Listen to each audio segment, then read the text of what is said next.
Muy bien, la semana pasada habíamos iniciado esta serie que habíamos titulado Una fe contagiosa.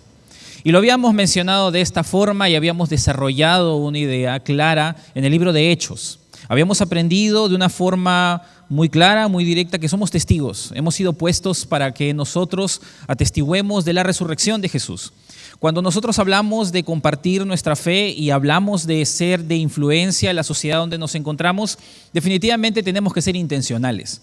Y la Biblia nos enseña desde muchos ángulos que ese papel no se da al azar, que no se da simplemente porque lo sabemos. Es algo que debe ser trabajado y como iglesia tenemos que hacer lo necesario para que eso suceda.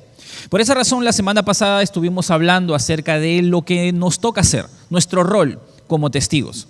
Y desarrollamos toda esa parte hablando del versículo inicial en el que nos plantamos, en el versículo 8 del capítulo 1 de Hechos, del cual te pido que vayas abriendo tu Biblia, porque de hecho ahí es donde vamos a estar desarrollando el tema de hoy. Sin embargo, hoy vamos a ver una siguiente parte, una parte que se complementa con esta primera idea, con esta identidad. Y es que la iglesia del primer siglo, los primeros cristianos, no fueron una iglesia que se movió lento, no fue una iglesia que no generó una marca demasiado evidente, pudiéramos decirlo de esta manera. No fue sutil su movimiento, fue intencional y fue muy directo. Y la pregunta es, ¿qué fue lo que hizo que esta iglesia se moviera de una forma tan específica y posiblemente no hayamos replicado el mismo avance en tiempos posteriores? Han pasado 2000 años y más de una vez hemos visto que Dios ha obrado de diferentes maneras en la iglesia. No estamos hablando de manera local necesariamente, sino en diferentes aspectos a manera universal. Pero la verdad es que este primer mover del Espíritu Santo de Dios, que es lo que veremos a continuación, es quizás la marca que nosotros necesitamos imitar y seguir. Porque el tema de hoy día justamente tiene que ver con eso, el Espíritu Santo como la fuente legítima y fiel para poder hacer la obra que Dios nos ha llamado a hacer. Cuando nosotros leemos la palabra nos vamos a dar cuenta que esto es lo que sucedió y es lo que sucede. Pero quiero que puedas comprender esto de una forma un poco más práctica para que puedas entender por dónde es que estamos yendo.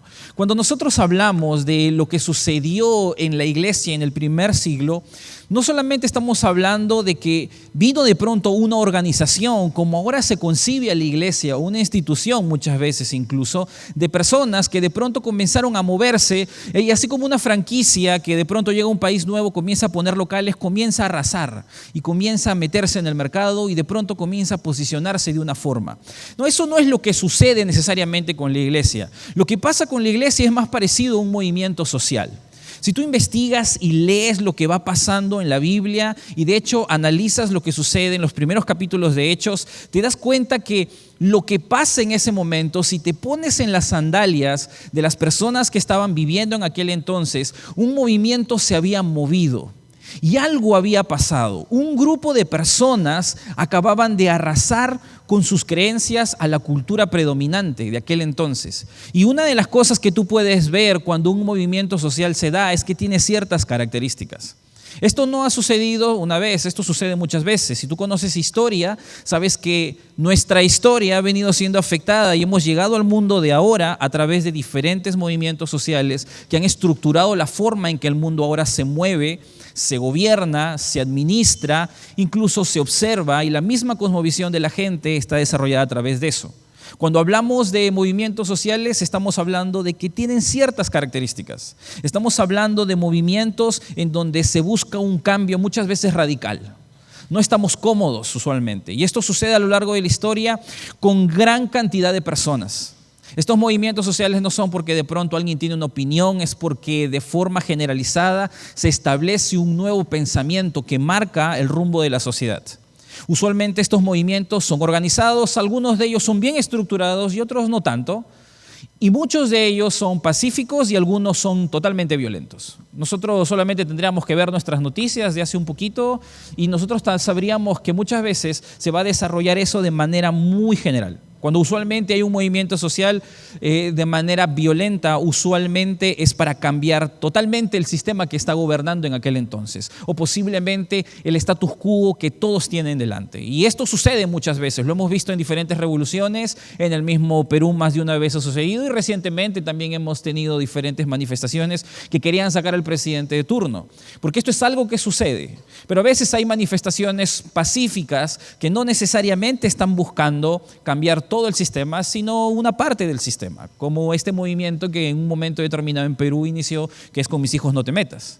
Y gracias a Dios nosotros podemos gozar todavía de cierta libertad respecto a la currícula escolar, porque hubo un grupo de personas creyentes dentro de la iglesia evangélica que movió esto, junto con otras personas también. Pero cuando hablamos de la iglesia, estamos hablando no de una organización como una empresa que se establece, sino de un movimiento de personas. No estamos hablando de un local, por esa razón la palabra iglesia no es un edificio, ni tampoco es un templo. Significa asamblea, se refiere a las personas. Y cuando nosotros vamos a la Biblia nos damos cuenta que es esa gente, esa asamblea que de pronto comienza a correr. Y así como rápidamente se manifiesta algo y comienza a moverse y generar cambios, esto es lo que sucede en la iglesia del primer siglo. Nosotros vemos un conjunto de personas que no solamente cambiaron de religión, que no solamente entendieron que algunas cosas no estaban bien con lo que estaba sucediendo en aquel entonces, sino que el cambio fue tan drástico que afectó a la sociedad rápidamente. Tan solamente estos cristianos que creyeron en Jesús y entendieron su papel de testigos, tuvieron que esperar solamente 312 años para que el emperador de Roma dijera que es cristiano. Y al margen de que su conversión era real o no, esto ya había generado una influencia en todo el imperio. Al año que vino, en el 313, la persecución de los cristianos se eliminó. Y unos años después, en el 380, Teodosio, el emperador de aquel entonces, dijo que la religión cristiana sería la oficial. Estos cristianos tan solamente habían movido el evangelio y habían hecho su papel de testigos por aproximadamente 400 años y habían cambiado el sistema del mundo en el que vivían. No estamos hablando simplemente de personas que habían dicho que ahora vivirían de cierta manera. Ellos estaban afectando su mundo, estaban haciendo cambios notorios y determinantes alrededor de la sociedad donde ellos se encontraban. Y estaban yendo mucho más allá de los límites cercanos. Estamos hablando de que la influencia del evangelio corrió grandemente, kilómetros por kilómetros, tomando toda Europa básicamente y Asia Menor. Si tú ves la Biblia, vas a recordar el texto que leímos la semana pasada. En Hechos capítulo 1, versículo 8, es donde nos detenimos y como estuvimos estudiando, y dice así, ¿no? Pero recibiréis poder cuando haya venido sobre vosotros el Espíritu Santo y me seréis testigos en Jerusalén, en toda Judea, en Samaria y hasta lo último de la tierra. Cuando nosotros leemos esa porción, sabemos claramente que hemos sido llamados a ser testigos. Pero la clave del testimonio no está en la persona, no está en la organización, está en la persona del Espíritu Santo. Y cuando tú lees esta porción, Jesús lo deja bien claro. Él no deja dudas que es el Espíritu Santo la fuente que genera impacto. Esa fuente que hizo que la primera iglesia llegue a cambiar su sociedad. Y si nosotros estamos hablando de una fe contagiosa y no queremos jugar a la iglesia, necesitamos esa misma fuente. Si nosotros queremos hacer las cosas responsablemente, de manera personal y de forma colectiva, nosotros tenemos que asegurarnos que el Espíritu Santo sea el que mueva nuestros ministerios, que mueva nuestro trabajo, que mueva las intenciones por las cuales hacemos lo que hacemos. Y aún nuestra propia vida llegue a tener el resultado que esperamos que tenga en el Señor. Cuando nosotros leemos la palabra de Dios, vemos que esto no es poca cosa. En este momento tú encuentras aquí una palabra que es la que determina el ejemplo o el cambio en todo, y es la palabra poder, porque dijo Jesús aquí, y recibiréis poder. ¿Cuándo? Cuando el Espíritu Santo venga sobre ustedes. Nosotros sabemos, a la luz de la palabra y de estudiar toda la Escritura, que el Espíritu Santo mora en los hijos de Dios una vez que aceptan a Cristo en su corazón. Si tú tienes una relación con el Señor, la Biblia dice directamente que al ser hijos de Dios, que al arrepentirme de mis pecados, el Espíritu Santo mora en nosotros y el poder que Cristo usó para poder resucitar de los muertos, ese poder mismo está en nosotros a través de ese Espíritu Santo. Dios mismo, la tercera persona de la Trinidad en los hijos de Dios. La palabra en el idioma original es la palabra dunamis, y en algún momento, lo más probable es que tú has escuchado esto, porque es un término que se habla bastante, porque es importante entender que el poder de Dios está en los hijos de Dios. Esa palabra dunamis es la misma palabra de donde viene la palabra dinamita, y ya tú entiendes la referencia cuando hablamos del poder de cambio y de transformación a lo que la Escritura quiere referirse. Nosotros sabemos que Pablo lo entendía y por esa razón él dijo en Romanos que no se avergonzaba del Evangelio porque es poder de Dios para salvación a todo aquel que cree, al judío primeramente y al griego. Y en sus palabras, esto era muy importante decir, porque una cosa era que un judío se convierta teniendo el trasfondo de la palabra, pero otra cosa era un gentil, que no tenía ese trasfondo necesariamente, ni ese temor, pero Dios podía hacer eso a través del poder del Evangelio, a través del poder del Espíritu Santo que opera en los hombres. Nosotros como iglesia, si queremos afectar los cimientos de nuestra sociedad, si queremos que Dios nos utilice, si queremos que nuestra visión realmente genere ese peso, como lo decimos, y perdure en las siguientes generaciones, necesitamos que el Espíritu Santo se mueva, no solamente en el pastor Raúl, ¿no?, que es el pastor de nuestra iglesia, sino en cada uno de nosotros, en cada uno de los líderes, en cada uno de los departamentos y en cada uno de los cristianos que nos reunimos aquí para poder permitir que Dios obre en nuestras vidas. Definitivamente eso suena bonito decirlo, pero a la hora de la hora llegar hasta ahí no necesariamente ha sido la historia de éxito que vemos en la mayoría de las iglesias. Cuando nosotros vemos la historia de la iglesia, vemos que siempre de manera colectiva y quizás hasta universal, generó un espacio, un movimiento. Pero en nuestros tiempos no es lo que necesariamente vemos. ¿Cuántas iglesias de esquina existen?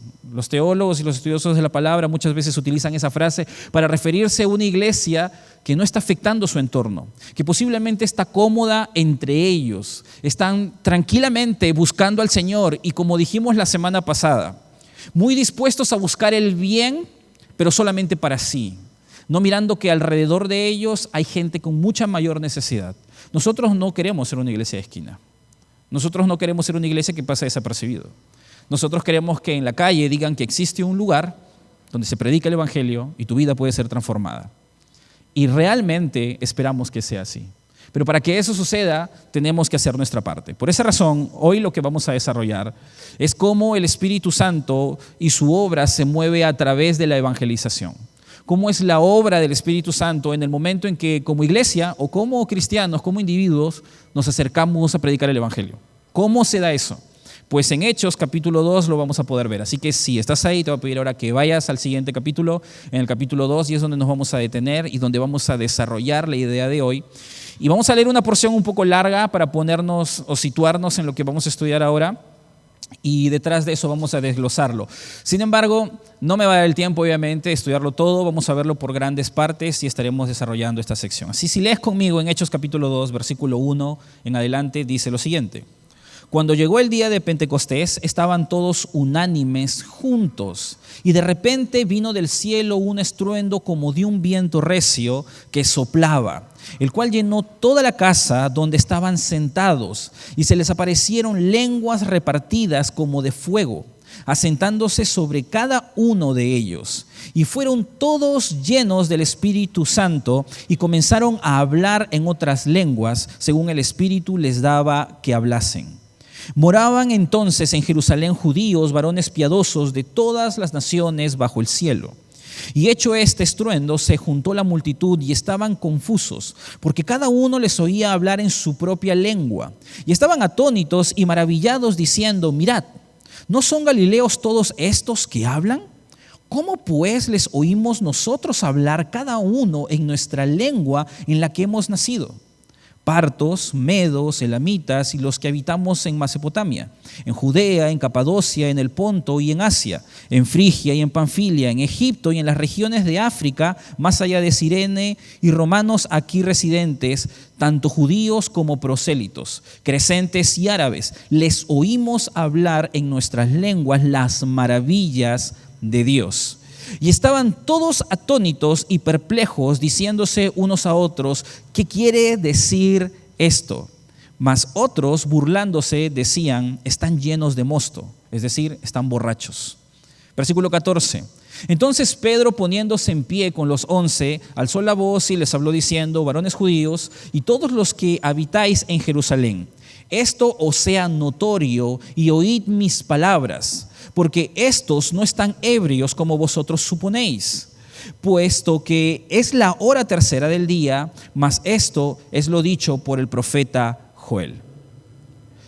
Si salteas esta parte y vas al versículo 37, con lo cual vamos a terminar, dice lo siguiente: al oír esto, se compungieron de corazón y dijeron a Pedro y a otros apóstoles: varones hermanos, ¿qué haremos?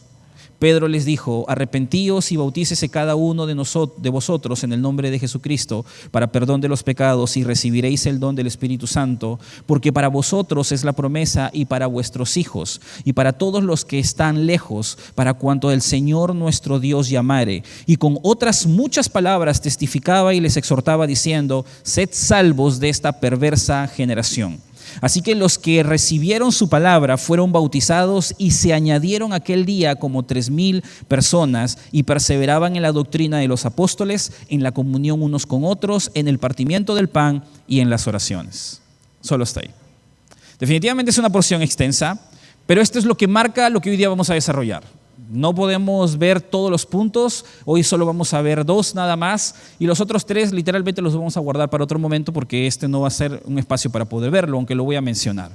Aquí tú puedes ver 5 formas directas de cómo el Espíritu Santo se mueve a través de la evangelización, de una forma muy clara, muy directa, y esta primera escena, cuando el Espíritu Santo viene a la iglesia, es quizás esa primera marca que nos deja un hito claro para nosotros entender cómo el Espíritu se mueve en medio de nosotros.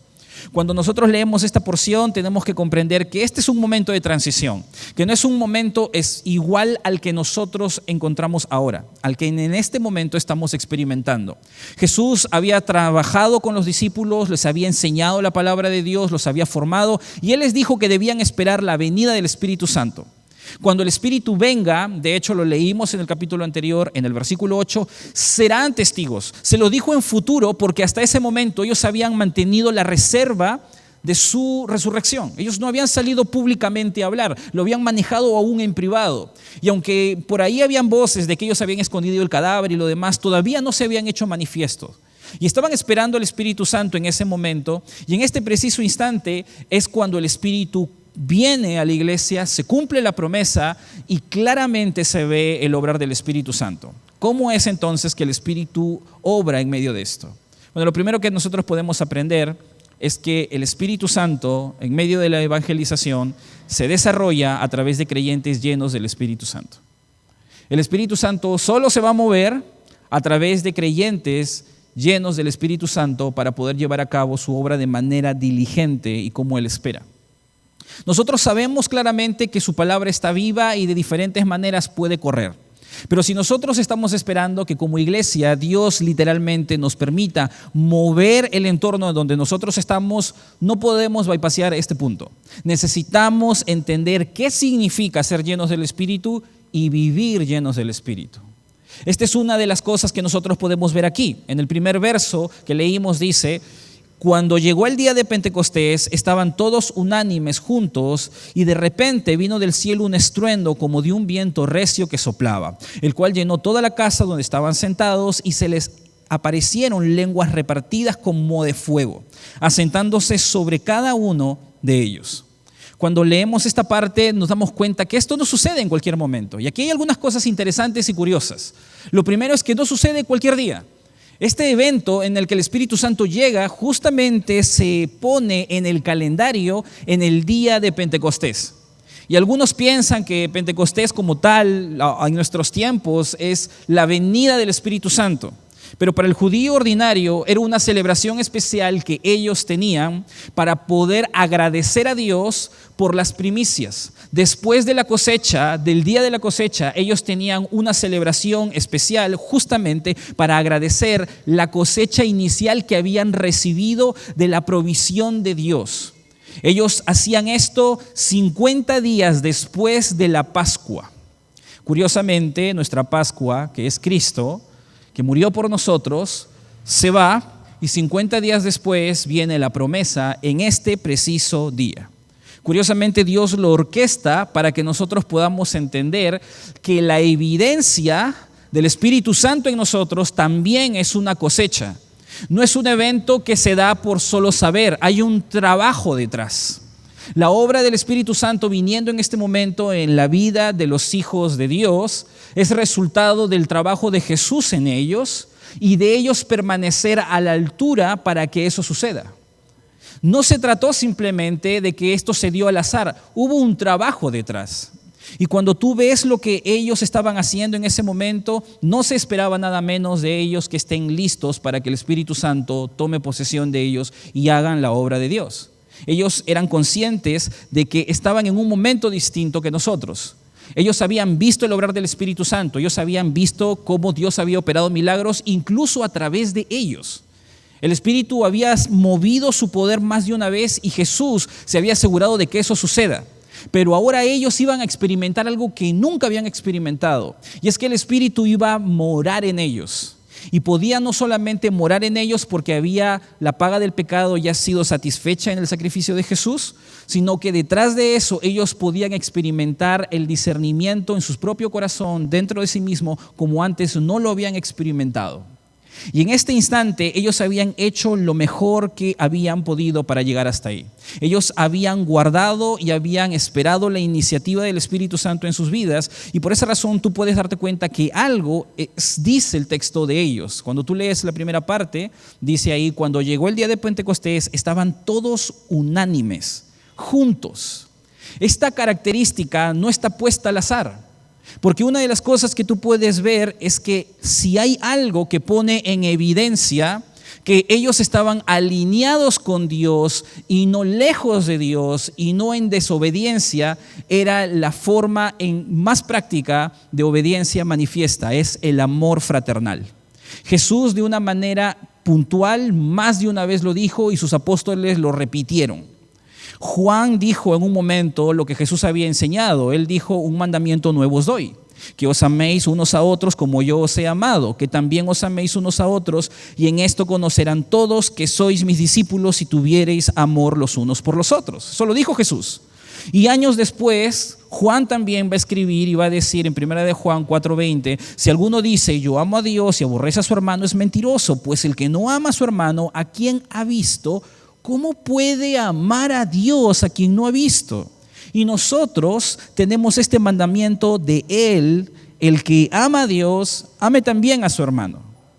Si hay una manifestación directa de que el Espíritu Santo controla el corazón de una persona, es que aprende a amar. No es posible que alguien tenga en su corazón rencilla, resentimiento, un problema con una persona que no ha tratado y pueda decir: yo estoy bien espiritualmente y estoy siendo usado por el Señor, y hasta podría jactarme en mi corazón de lo que estoy diciendo o haciendo. Eso no se alinea con los principios de la palabra en ningún momento. Cuando nosotros vemos la Biblia, vemos que esta es la misma evidencia que ellos estaban demostrando. No era simplemente que algunos de ellos estaban bien, estaban unidos, unánimes, juntos, adorando a Dios. Y esta es la evidencia de personas que, aunque no podían ser llenos en ese instante y lo iban a experimentar en ese momento, estaban haciendo todo lo posible por estar alineados con Dios. Nosotros vivimos en un tiempo diferente. Nosotros vivimos después de Pentecostés. Nosotros vivimos con el Espíritu Santo en nosotros y somos hijos de Dios. No se espera nada menos de nosotros que estar siendo controlados por el Espíritu Santo. La Biblia nos enseña que nosotros debemos vivir alineados con Dios, y la forma de hacer eso es vivir llenos del Espíritu. No solamente vivir salvados por el Espíritu, sino andar en el Espíritu. Cuando nosotros leemos la Biblia, vemos que más de una vez se nos insta a ser llenos. Si tú lees la palabra, vas a encontrar este texto en Efesios 5:18, que claramente Pablo lo dice a los de Éfeso: no os embriaguéis con vino, en lo cual hay disolución, o sea, desperdicio, despilfarro. Antes bien, sed llenos del Espíritu, hablando entre vosotros con salmos, con himnos y cánticos espirituales, cantando y alabando al Señor en vuestros corazones, dando siempre gracias por todo al Dios y Padre en el nombre de nuestro Señor Jesucristo. No tendríamos tiempo para ver esto, pero si tú desarrollas este verso, te das cuenta que la llenura del Espíritu se desarrolla en nuestras relaciones. en mi hablar, en lo que siento en mi corazón y mi gratitud hacia el Señor. Cuando tú desarrollas esto y vas entendiendo que el Espíritu Santo, cuando nos controla, se manifiesta a través de nuestras relaciones y de mi relación con el Señor, es más que evidente que nosotros hemos sido cuestionados a no vivir en nuestras fuerzas, sino en dependencia a Él. Claramente el texto dice que nosotros hemos sido llamados a depender de Él. El ser lleno del Espíritu no es un evento que sucede en un momento, es un estado de vida del cristiano. Es abandonar el control autónomo de mis decisiones para no vivir en mis capacidades, sino vivir en las capacidades de Dios, o sea, en el Espíritu Santo. Por ahí en nuestros tiempos esto se ha confundido más de una vez porque mucha gente piensa en entornos cristianos que ser lleno del Espíritu implica estar en un momento de éxtasis o de emoción espiritual en donde me siento motivado a hacerlo todo, y no es eso lo que la Biblia enseña exactamente. Ser lleno del Espíritu Santo sí puede afectar mi actividad, mis emociones y mi actitud. Definitivamente va a ser así. Sin embargo, lo que la Biblia habla de ser lleno del Espíritu y desarrolla toda la palabra es ser controlado por el Espíritu Santo. La Biblia nos enseña que ser lleno del Espíritu Santo es dejar que el Espíritu tome el control de mis acciones, de mis pensamientos, de mis sentimientos, de mis emociones, llevándolos siempre a actuar como lo haría Cristo. De tal forma que no me muevo fuera de la voluntad de Dios para mi vida. Cuando nosotros entendemos esta porción y desarrollamos todo este concepto, no es difícil comprender que en realidad esto no es sencillo de hacer, porque somos frágiles y pecamos. Pero cuando vemos la Biblia nos enseña que sí es posible vivir lleno del Espíritu y conectado con Él. Una persona llena del Espíritu no puede llegar a ser llena del Espíritu simplemente porque lo pide en oración. En estos tiempos hay cierto sector cristiano que a veces piensa que al orar, Dios, lléname de tu Espíritu, yo puedo ser lleno. Y lastimosamente la Biblia nunca enseña eso en ningún momento. Sería genial que eso solo dependa de Dios y sea una gracia que yo solo recibiría, pero en ningún momento en la Biblia tú vas a darte cuenta que esto fue lo que pasó. Sucedió antes del sacrificio de Jesús. Jesús pidió al Padre que el Espíritu se mueva en la vida de sus discípulos, pero una vez que el sacrificio es pagado, eso ya no funciona así. Cuando tú ves la Escritura, te das cuenta que en textos como el de Gálatas 5:16, del 24 al 26, también lo dice, digo pues, andad en el Espíritu y no satisfagáis los deseos de la carne, porque los deseos de la carne son o están contra el Espíritu, y el del Espíritu es contra la carne, y estos se oponen entre sí para que no hagáis lo que quisierais. ¿En quién está la potestad de dejar el control al Espíritu? No en Dios en este caso. Él ya tiene todas las intenciones, Él ya hizo todo lo necesario, lo posó sobre ti, lo posó sobre mí. El que hace la parte para que el Espíritu evidencie esa obra es el mismo cristiano, dejándole el control al Espíritu y no a su propia carne. Y la parte que más acuña esto es el versículo 24, cuando dice: pero los que son de Cristo han crucificado la carne con sus pasiones y deseos. Ser controlado por el Espíritu no es algo que necesariamente solo lo debo saber, es que lo debo ser. Y la única forma de serlo es cuando yo le digo no a esa parte carnal que me está llevando a tomar decisiones negligentes en mi vida, donde de alguna forma yo comienzo a desviarme del camino que soy consciente en el Señor que debería caminar. Cuando nosotros leemos esta porción no termina ahí. Versículo 25 dice: si vivimos por el Espíritu, o sea, si somos salvos porque el Espíritu Santo mora en nosotros, entonces andemos también por el Espíritu, caminemos por Él. No nos hagamos vanagloriosos, irritándonos unos a otros y envidiándonos unos a otros, que es lo que pasa en un cristiano que decide vivir su cristianismo sin ser lleno. Pablo lo sabía muy bien. ¿Has visto un cristiano que envidia a otro? ¿Has visto un cristiano que de pronto no le importa hacer de tropiezo a otro? Lo más probable es que no es lleno del Espíritu.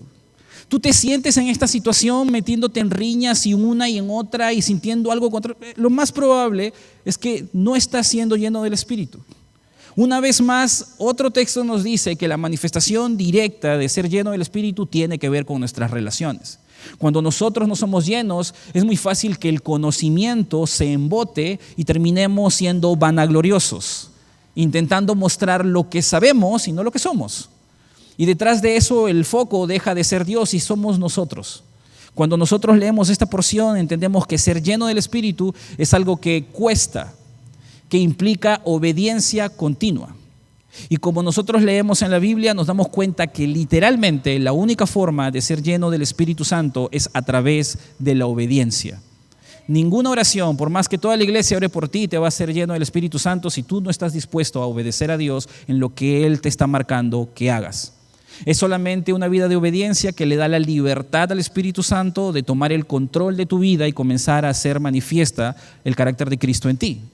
Es como pretender estar en tu auto, tomando el control, manejar y decirle al Espíritu Santo que maneje y tú no quieres soltar el timón. Tú puedes decirle y animarle y pedirle que lo tome y el Espíritu puede querer agarrar el timón, pero si tú no lo sueltas, eso no va a pasar. Si tú sigues en ese lugar, si tú sigues en esa posición, si tú no decides ceder a la voluntad de Dios en tu vida y comenzar a obedecer por fe, simplemente no vas a ver los frutos en las diferentes áreas de tu vida. Cuando nosotros vemos que el Espíritu Santo debe ser quien nos guíe, entonces entendemos que la cosa va a otro ritmo. Si nosotros queremos ser usados legítimamente por Dios, no hay atajos. Si nosotros queremos que Dios use nuestra iglesia, no hay atajos. Nosotros podemos tener buenos elementos para poder comunicar el Evangelio, pero la única cosa que va a hacer correr la verdad de Dios como debe ser es el poder del Espíritu Santo a través de una iglesia y de creyentes llenos del Espíritu. Nosotros debemos querer estar ahí porque es lo primero que el Espíritu Santo va a hacer. Pero cuando esto sucede, no todo se queda ahí. Lo segundo que tú puedes ver en toda esta porción es que el Espíritu Santo se hace manifiesto, manifiesta su presencia. Y algunos se asustan un poco cuando hablamos de esto porque piensan que me he vuelto carismático o pentecostal. Pero no, cálmate, hermano, no te preocupes. No estamos hablando necesariamente de algo que se pueda tergiversar. Cuando tú lees esta porción, te das cuenta que en ningún momento el Espíritu Santo quiso pasar desapercibido. En ningún momento de la historia, mejor dicho, el poder de Dios, el Espíritu Santo de Dios, quiso pasar desapercibido. Cuando tú lees la Biblia y ves hombres de Dios que estuvieron empoderados en Él, que vivieron dependiendo de Él, nunca pasaron cosas tan sutiles. Siempre sucedieron cosas que hicieron evidencia del poder de Dios en la vida de hombres que le temían. Y cuando estas cosas se van desarrollando, tú puedes encontrar a hombres alineados con Dios que con una oración hicieron descender fuego del cielo y hasta las rocas se consumieron. Cuando hombres estaban alineados al temor de Dios, un hombre alzó los brazos y los abrió y el mar se partió en dos. Esas no son cosas que vemos todos los días. Esas no son situaciones que se cuentan y solamente se dejan perder en el tiempo. Marcan una historia y generan un hito en la historia de este mundo. Cuando nosotros leemos esta porción, nosotros no vemos un evento simple, algo reservado, personal, que se desarrolló en cuatro paredes. No, eso no es lo que tú ves aquí. Tú ves algo público, abierto, que se escribió para la posteridad y nosotros lo estamos leyendo. Versículo 4 dice, y fueron todos llenos del Espíritu y comenzaron a hablar en otras lenguas, según el Espíritu les daba que hablasen. Cuando tú lees esta parte, te vas a encontrar en una porción que para muchos es controversial porque la manifestación directa y evidente del Espíritu Santo aquí es cómo estos discípulos comenzaron a hablar otros idiomas, otros lenguajes que la gente hablaba en aquel entonces. Para algunos, dentro de todo esto, hacen referencia a ese texto como el don de lenguas, cuando no es eso lo que nosotros vemos aquí. Nosotros podemos ver una forma directa en la que el Espíritu Santo opera un milagro directo en la vida de los hijos de Dios para hacer correr su palabra y la verdad, y esto no pasó desapercibido. La gente estaba asombrada de entender, de ver cómo estos hombres que no eran letrados necesariamente, habían en un instante hablado un idioma que ellos no habían sido preparados. Y esto sorprende más porque estás hablando de este tiempo. Los judíos tenían una cultura muy distinta a la de la mayoría de los gentiles, en donde de una forma muy determinada desde pequeños eran estudiosos de la palabra y se les enseñaba a leer y a escribir básicamente. Todos ellos venían con una educación mucho más alta que otros gentiles, que otras personas que no eran judíos. Sin embargo, los gentiles no siempre eran así. Para tú poder saber el idioma de una cultura gentil, tú tendrías que haber nacido ahí o posiblemente lo que la gente hacía era contratar un traductor o hasta esclavizar a una persona para que eso suceda. Porque aprender un idioma en aquel entonces no era una cosa sencilla de hacer. Era complicado. Para muchos gentiles esto era difícil. Y estos gentiles, muchos de ellos estaban escuchando cómo estos judíos en un instante acababan de entender su lenguaje y lo estaban hablando y estaban contando las maravillas de Dios. Esto era una obra sobrenatural del Espíritu Santo, definitivamente. Cuando el pueblo de Dios en este momento está alineado con Dios y es lleno del Espíritu Santo, el Espíritu Santo de Dios se manifiesta. Es lo que tú puedes ver en esta porción. No estamos hablando en este caso de un estado emocional ni de un tiempo de alabanzas. No nos podemos referir en este caso, si lo aplicamos a nuestro tiempo, a un momento donde yo me siento emocionado y motivado para poder hacer cosas correctas delante de Dios. No es esto lo que se refiere. Estamos hablando de un hecho tangible, de una manifestación de poder que se podía ver y hasta se podía palpar. Estás hablando de algo que no fue común y que definitivamente nadie podía dudar del poder de Dios. Era una manifestación directa. ¿Cómo nosotros podemos ver eso en nuestro tiempo? Porque no necesitamos necesariamente en este momento tener que hablar idiomas para que eso suceda. En ese instante era un momento decisivo y era determinante. Pero ¿cómo el poder del Espíritu Santo, cuando un hijo de Dios comienza a ser controlado por el Espíritu, se hace manifiesto? Bueno, podemos verlo de diferentes maneras. Y la primera forma clara y sencilla de entenderlo es en la transformación de mi carácter. Cuando mi carácter comienza a ser afectado, es algo que solo el Espíritu puede comenzar a desarrollar. Quizás esta es la manifestación más lenta y a mediano o largo plazo que nosotros podríamos poner, pero es la más evidente. Cuando nosotros dejamos que el Espíritu Santo nos controle, comienzan a suceder cosas que antes no sucedían. Reacciones inesperadas comienzan a suceder. De pronto ese corazón iracundo y respondón comienza a reprimirse y a comenzar a dar respuestas blandas. Algo que los demás que le conocen dicen que le ha sucedido. Le han lavado el cerebro. Ya no es la misma persona. Lo han transformado. ¿Qué le han hecho? Algunas personas no comprenderán lo que está pasando, pero es el Espíritu Santo transformando sus reacciones. Es esa persona que de pronto no puede dormir, está cansado, está agobiado y cada vez que duerme le cuesta conciliar el sueño porque vive turbado, pero ahora el Espíritu Santo lo controla y en paz me acostaré y en paz descansaré porque solamente tú me haces vivir confiado. Eso es lo que tú puedes ver en la palabra. Tú puedes ver claramente que el control del Espíritu se ve de esa manera. A veces esa transformación trasciende no solo del carácter y va a las relaciones. ¿Y cuántas veces podemos ver familias que han restituido su relación? Matrimonios rotos que han vuelto a unirse y familias que se han levantado de la destrucción literalmente. Y comenzamos a observar cómo es que lo lograron, mientras que otras familias sin Cristo se siguen destruyendo, se siguen matando y se siguen alejando. Y la gente dice, la religión les hizo algo. Y algunos dicen que ha sido Dios, porque comienzan a ver que Dios está actuando en sus vidas. Y otros posiblemente comienzan a hacer cambios en hábitos destructivos. Adicciones se dejan, cambios rotundos de vida y posiblemente prácticas que de alguna otra manera traían despilfarro a la vida de uno. Cuando nosotros vemos esta parte es fácil de entender que en nosotros el Espíritu Santo se puede mover de esta manera, pero a veces esta es la forma en la que Dios se mueve a mediano y largo plazo. Porque eso no es tan rápido. En algunas cosas y en algunos casos sí es inmediato. Hay gente que han aceptado a Cristo, han comenzado a vivir en el Señor y de pronto se olvidaron de las adicciones y fue instantáneo. Eso no pasa en todos, pero en muchos es así. Detrás de eso, nosotros podemos ver que una forma es en tu carácter, pero no todo va ahí. Hay una forma que es la que se manifiesta aquí y es una forma sobrenatural. Esta es la forma que nosotros no podemos calcular ni tampoco podemos predecir. Estas son las partes de la vida del cristiano en la que nosotros podemos experimentar a Dios en formas en las que literalmente nosotros nunca vamos a imaginar, pero Dios las hace posibles. Y estamos hablando como, por ejemplo, cosas sobrenaturales como cuando Dios sana a una persona y no había posibilidades de sanarse. Y algunos de nosotros que hemos estado aquí en la iglesia hemos escuchado de historias así. Algunos no deberían estar con nosotros, pero el Señor les ha sanado. Y han movido situaciones que nosotros no podríamos explicar, pero tienen una historia detrás de cuál pueden dar testimonio y decir, Dios obró, y ni los doctores saben cómo eso sucedió. Y nosotros solo sabemos que Dios obró. Y no solamente es eso, sino que nosotros podemos ver de diferentes maneras cómo Dios a veces trae situaciones y provee momentos complejos en nuestra vida que nosotros no podemos calcular. Cuando el Hijo de Dios comienza a confiar en el Señor y comienza a depender de Él, de pronto Dios comienza a mover situaciones en las que hace evidente que Dios tiene cuidado de sus hijos, Dios trae dirección y de pronto Dios incluso hasta trae su provisión.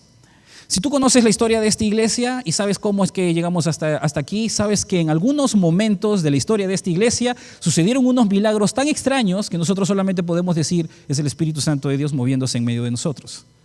Porque claramente hay cosas que nosotros no podríamos calcular, pero son de esas partes de nuestro testimonio que nosotros decimos, mira, Dios hizo esto, Dios proveyó de esta manera, Dios me enseñó esto, Dios se movió de esta manera. Y hay gente observando cómo Dios es honrado. Esos momentos cuando nosotros nos paramos y damos testimonio de lo que Dios está haciendo en nuestra vida. Y nosotros podemos decir, mira, esto me estaba pasando, esto me estaba sucediendo y Dios actuó de esta manera. En mi necesidad, en mi corazón, en mi provisión, en mi familia, en mi hijo y en diferentes partes de la palabra de Dios y aún en mi propia vida. Cuando nosotros leemos la palabra nos damos cuenta que Dios más de una vez se va a manifestar de esta forma. Y esto no espera a Dios que pase desapercibido. Estamos hablando de situaciones directas y evidentes, momentos específicos en donde Dios se mueve y Dios espera hacerlo visible. Si tú vas a la Biblia, Jesús ya lo había dicho. Jesús dijo en un momento determinado de la iglesia, vosotros sois la luz del mundo. Una ciudad asentada sobre un monte no se puede ni se debe esconder. Una ciudad sobre un monte no se puede esconder, ni se enciende una luz y se pone debajo de un almud, sino sobre el candelero y alumbra a todos los que están en casa. Así alumbre vuestra luz delante de los hombres para que vean vuestras buenas obras y glorifiquen a vuestro Padre que está en los cielos. Cuando tú lees esta parte, tiene total sentido cuando Jesús nos dice que somos luz. No somos luz para nosotros, para el mundo. Nosotros necesitamos dar testimonio de Dios. Entonces aquí es donde viene la parte que nos hace reflexionar. ¿Cuál es el último testimonio que tú puedes dar del obrar de Dios en tu vida? ¿Cuál es la última historia que puedes contar de lo que el Señor está haciendo en ti?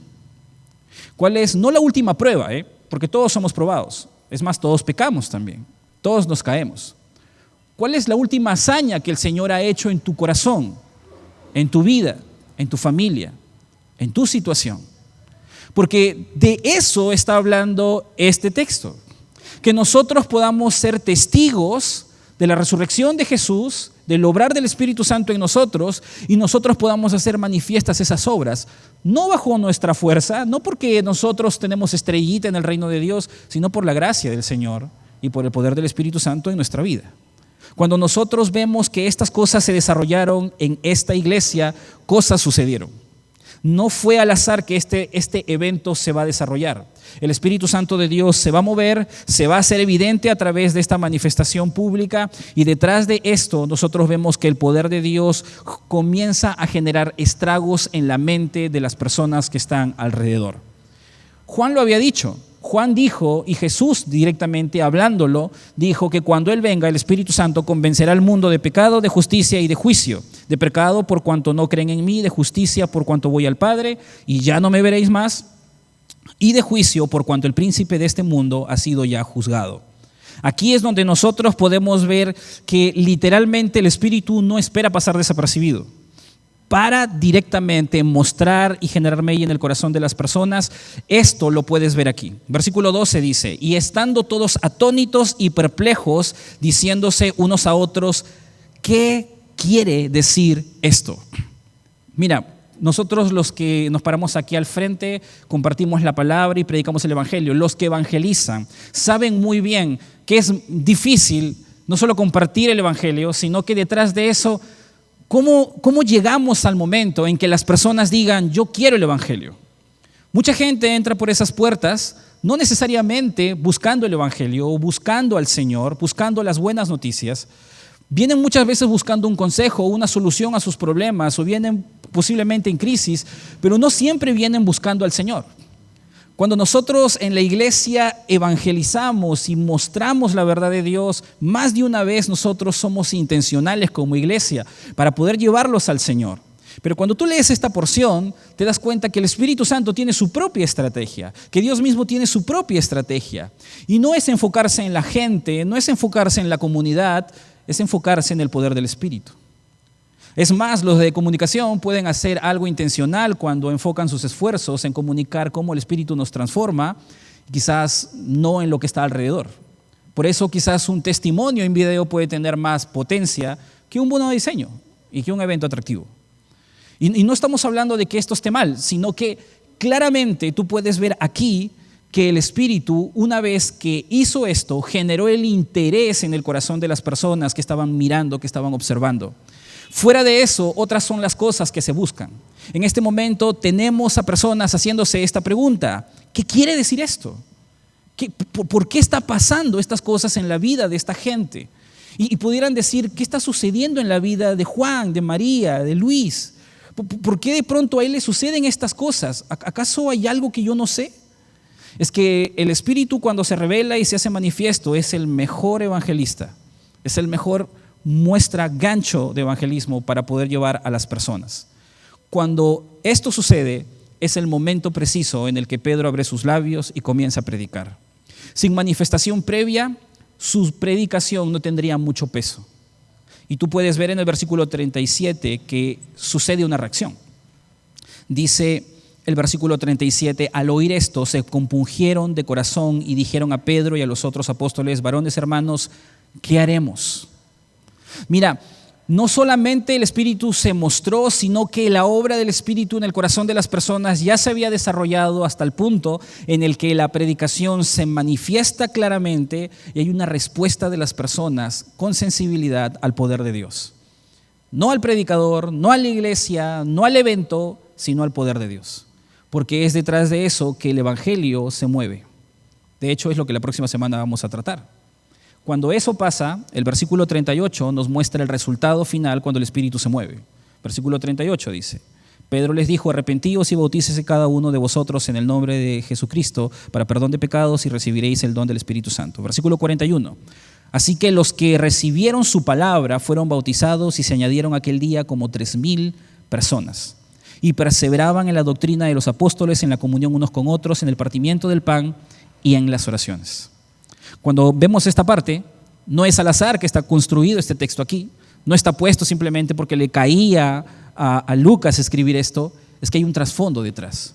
Hay un mover del Espíritu Santo en el pueblo de Dios de forma organizada y clara, quemando etapas hasta que Dios trae resultados a su iglesia, a través del Espíritu moviéndose en el corazones de sus hijos.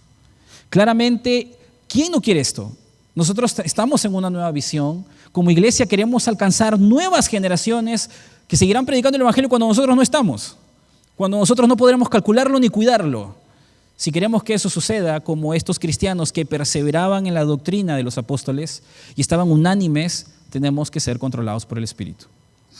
Si estamos sirviendo a Dios, si estamos entrando en una nueva etapa, si en este momento nos estamos preparando para que la próxima semana Dios nos pueda utilizar para poder compartir el Evangelio en un evento, nosotros sabemos que es más que el evento, es más que invitar a alguien acá a la iglesia, es más que vengan y entren por esta puerta, es lo que ven en tu vida, es lo que pueden observar.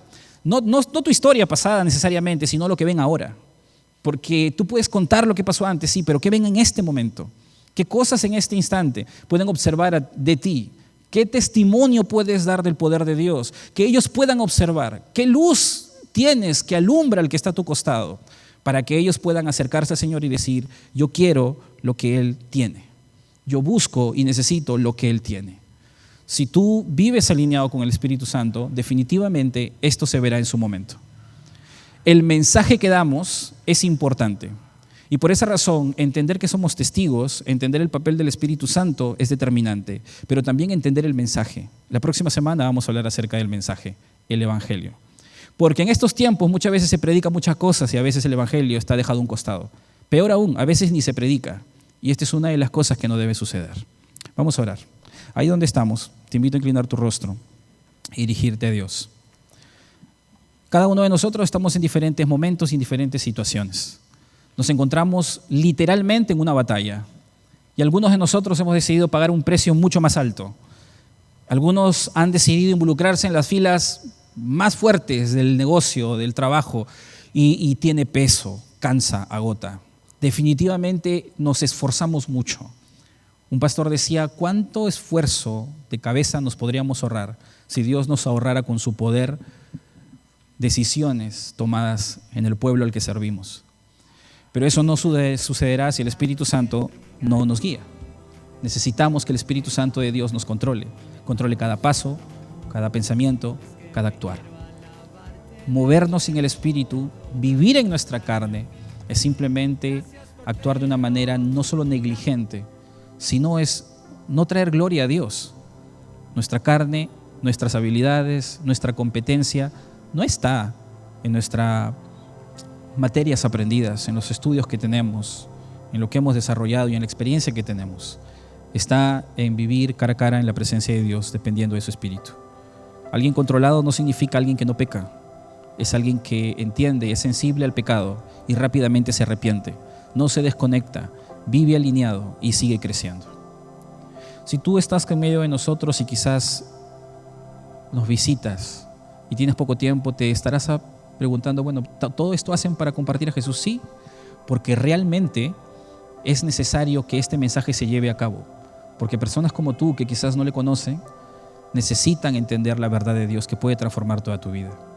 Y por esa razón nosotros queremos cada día que estamos aquí llevar ese mensaje, que tú necesitas a Cristo, necesitas que tu vida sea transformada.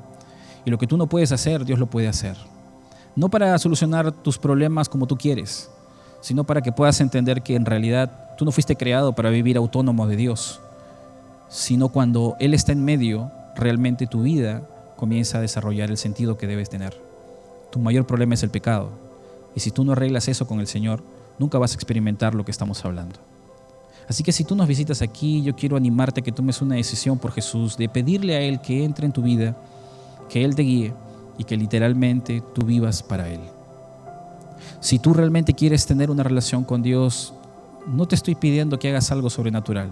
Simplemente en oración dile a Dios, yo quiero tener una relación contigo, yo quiero que tú me transformes y yo quiero que tú hagas evidente un cambio en mí. Ese poder que se enseña, quiero que cambie mi vida. Si tú realmente estás buscando a Dios para que Él opere ese cambio en ti, quieres iniciar una relación con Dios, este es un buen momento. Nosotros estando aquí siempre oramos por las personas que toman esta decisión. Y por esa razón, si tú estás aquí y deseas tomar este paso, te animo a que alces y bajes tu mano para orar por ti. ¿Hay alguien aquí presente que desea pedirle a Dios, Dios, quiero que entres a mi vida, me guíes y quiero alinearme contigo? Quiero ver tu poder obrar en mí. ¿Hay alguien en medio de nosotros que quiere pedirle esto a Dios? Solo alza y baja tu mano para orar por ti. ¿Hay alguien en medio de nosotros? Muy bien, un varón. ¿Alguien más? Puedes bajar tu mano, varón. Otro varón, muy bien. ¿Alguien más en medio de nosotros? Otro varón, muy bien. ¿Alguien más quiere pedir esto? Muy bien, una señorita. Es claro cuando nosotros tomamos esta decisión que podemos confiar en Dios, que Dios se hace visible. Y créeme, si tú le pides al Señor que esta obra se haga notoria en ti, tú puedes literalmente gozar de una gracia que nunca antes has visto. Y para eso está la iglesia. Te animamos a perseverar y tomar esta decisión en serio. Señor, bueno, gracias porque tú nos amas, porque eres bueno en nuestras vidas, porque en medio, Señor, de la oportunidad que tenemos de conocerte, tú no solamente nos ayudas a entender tu palabra, sino que nos puedes dar la luz necesaria para vivir empoderado en ti, Señor. Padre Santo, ayúdanos a alinearnos correctamente contigo y poder ver, Señor, cómo tu gracia nos dirige, nos transforma y nos usa, Señor. Padre bueno, gracias. Te pedimos estas cosas en el nombre de Jesús. Amén.